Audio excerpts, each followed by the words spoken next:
இப்போ என்னமோ இந்த டோரை திறக்கிற? இந்த டோரில் அதை எனக்கு தூக்கிட்டு வரும் போல் இருக்குது. இந்த நர்சரியில் பார்த்தாலே இப்போல்லாம் ஒரு ஸ்டாப்பிங் போடாமல் வர்றதில்ல.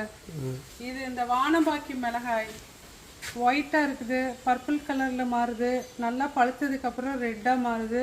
இதெல்லாம் அப்படியே நிறைய பார்த்து இதெல்லாம் நம்மளுக்கெல்லாம் கிடைக்குமான்னு ஏங்கிட்டு இருந்தேன்.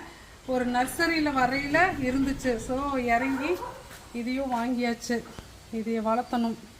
ஆனால் நம்ம முருகர் விடுவாரான்னு தெரியல. ஃபுல்லாக சாப்பிட்டு முடிச்சிருவார். அவருக்கு இந்த காரமானதுன்னா ரொம்ப பிடிக்குது. முள்ளங்கி ஒன்று மிளகாய் ஒன்றை விட மாட்டேன். அப்படி தலை காய் பூ எல்லாத்தையும் கம்ப்ளீட்டாக முடிச்சிருவார். இது பார்க்கல எப்படி வளர்த்துறோன்ட்டு. ஓகே.